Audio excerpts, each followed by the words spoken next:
Hello everyone, how are we all doing? Hope we are all doing fine, and welcome back again to our YouTube channel, Pasidonas TV.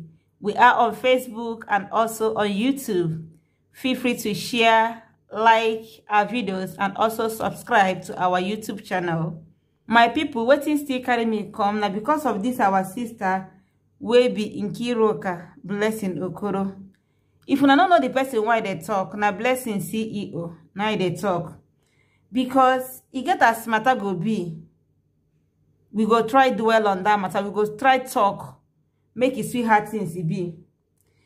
And also, our brother, when Blessing claim say, in name na Solomon Buchi. I know say most of us no know this our brother, where in name be Solomon Buchi. Solomon, a public figure, na life coach. In say in the help people gain clarity in their relationship. He's still a social crusader.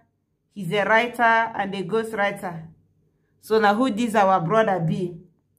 Now, what I want to talk now about this Blessing CEO, this our brother, and also our sisters Doris Ogala, we be turned to DK friend.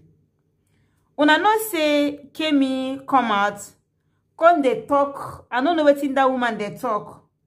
Kemi Olunloya, come they talk say Sylvester, this 12 years old, where even he never even complete 12 years before in that, where they bully for that one college.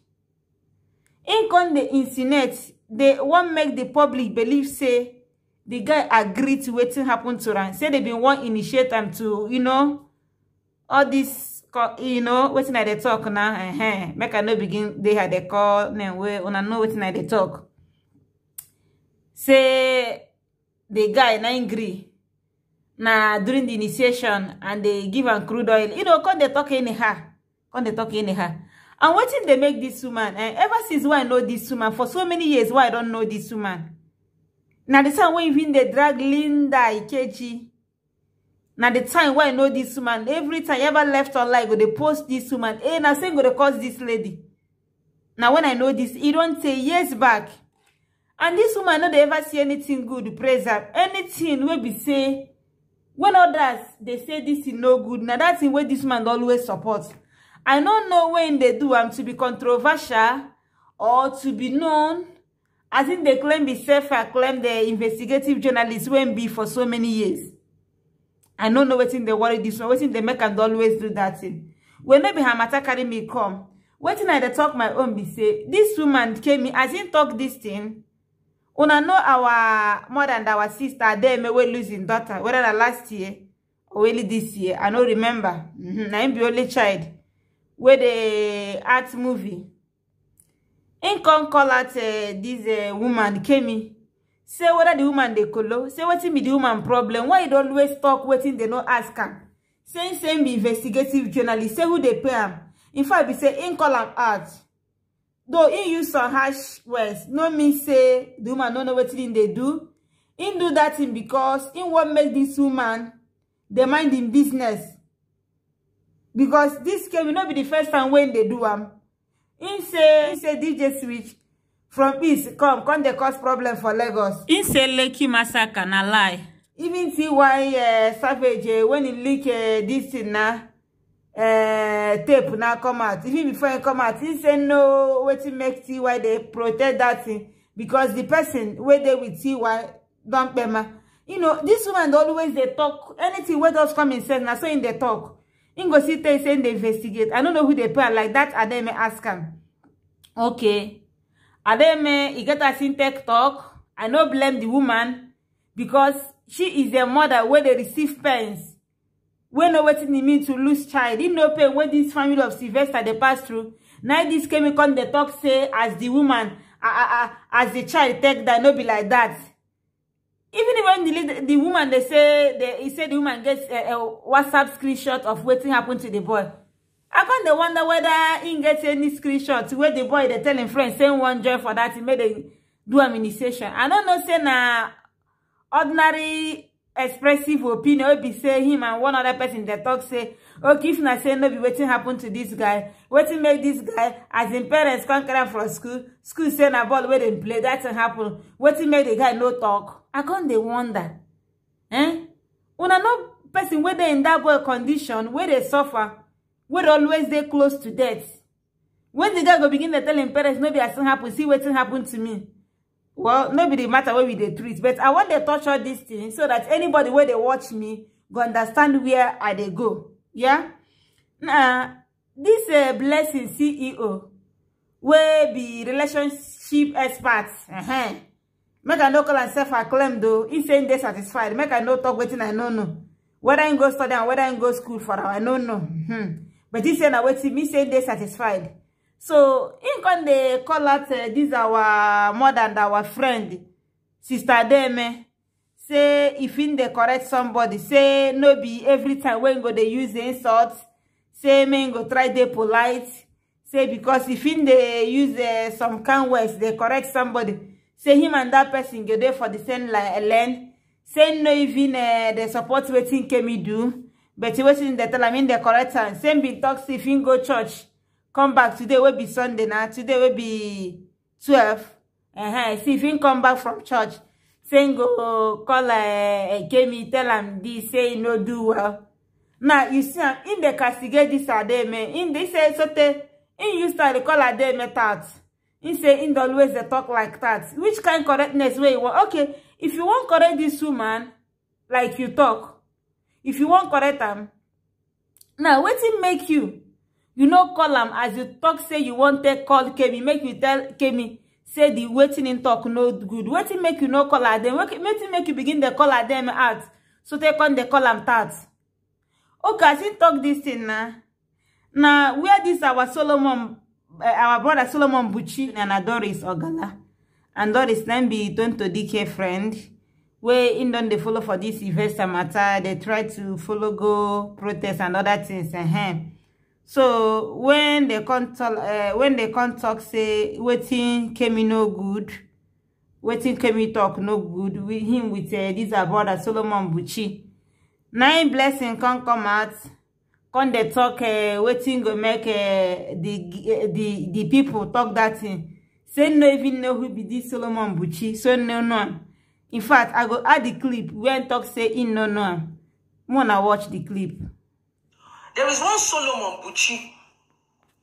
I used to see his tweets. I come across his tweets. Me, I'm not going to deny. I don't know him, to be very honest. But once in a while, I just see Instablog carry some of his tweets. He wrote some nonsense, some crap. And he says, Blessing, reply me. You know, I be writing English like Buchi Solomon. Where they write 5 pages. I didn't say anything insulting. I didn't really say anything demeaning. There was absolutely nothing wrong with that video that Sonia came to put mouth and Buchi came to put mouth. Some people are saying, oh, I'm waiting for Adame to reply. Now, as he talk, say no. He said, to be honest, say in no. Una watch him now. So, person where you know. Now, don't bring out things. When right. Proof to show, say, you know him. You actually know this guy. You don't even the chat him up. I better make I read some things for now. So our brother Buchi Solomon, I wanna see what's in right. He say, at official Blessing CEO, someone sent me a video of you on a live last night. You stated that you don't know me. You have never heard my name. And I'm using you to chase clouds. You called me an upcoming relationship coach. Blessing, I'm not dragging a sport with you. But I just wanted to clear that you lied. You knew me, you admired. You wanted me on your platform. You inboxed me first. This was last year. You respect me, Blessing. But you feel that reckoning my power will dim your light. You know why I put this out? So that you will learn to say the truth to you. The truth in your life. And people would see how you use lies to float around relevance. Have a wonderful Sunday. Blessing. This thing now, where this guy now talk now, no be lie, because me now I see the chat. The chat. In fact, make I read some of the chat. He say, good day, sir. The Blessing they talk this thing. My name is Blessing. I want to invite you to our Instagram live on Sunday on Relationship Talks. We'll be honored. Now, Buchi Aboda can say, hi, good day. Thank you for your getting across. What topic on Sunday and what time? Topic, what can woman do to make a man marry her? So, now this thing and some other things where this girl, waiting behind her, where this woman, Blessing CEO type. So, this thing that really prove, say, you know this guy. Now, what thing I want to ask this, our sister, Blessing CEO, why this lady always lie? Why this lady always lie? Even as the guy now, waiting Buchi writes plenty. Make I read some of the things where Buchi writes about this Blessing. So this is now why I want to read now that the thing where this our brother Solomon Buchi writes. In right and first, before Blessing come, they deny saying no who him be. Make I read some more for now. In say, Blessing, I have seen your many texts on relationship and marriage, and they reek of beneathness. Not to mention one of your prized WhatsApp classes where you were going to teach women how to be happy in their an unhappy relationship. Pathetic. You speak a lot of toxic patriarchal and parochial beliefs that leave me dumbfounded. Sometimes I genuinely wish that it will get better for your mental focus. Your bio says satisfy the relationship mental expert, but everything else about you screams the opposite. Well, my reason for writing you is leave Madam Ada Eme alone. You had the temerity to say that she speaks like a child because she called out Kemi insensitivity, which was a well-deserved overdue call-out. Blessing, scratch that. Nkiru, that's your Igbo name, and I know it will hurt you better. You only spoke against Madam Ada because Kemi is your cheerleader. She fans the flames of your buffoonery. She called you the best relationship therapist in Nigeria. Who trained you? Best of the same feathers flock together. I get it, but let my Ada rest. She spoke from the pain of losing a child. It is aching to listen your seed before it germinates. The pain is deep. So I know one begin they read much things. So now this thing where our brother Solomon Buchi writes about Blessing CEO. Now Blessing begin the talk say in no am, but in no am. In no am. So the chart now where the chart really shows say in no am. So I don't know what thing go make him con the lie. Though Solomon also call her this our self-acclaimed investigative journalist. I came in write so many things about Ram, but no what I go begin to read. But the thing where they be say anything where person they do make you they do and right. I don't know what in this lady they think. I don't know what in this Blessing they think. What I think say Ingo just come out, come talk say no, this is our brother. So finally, what thing go happen now?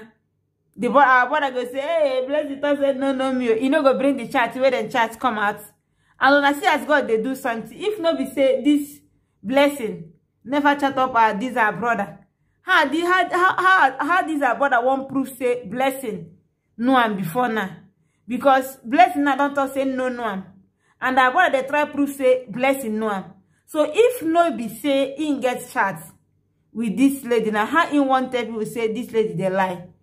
I beg you, our sister and our friend, make I call you sister and friend, and a Blessing. If you lie now, lie remains small now, You too lie. I don't know why the thing be like this now. Don't always tell people true now, Now what this thing, because as this thing, people like say this thing don't do too much for you. My people, I go stop here.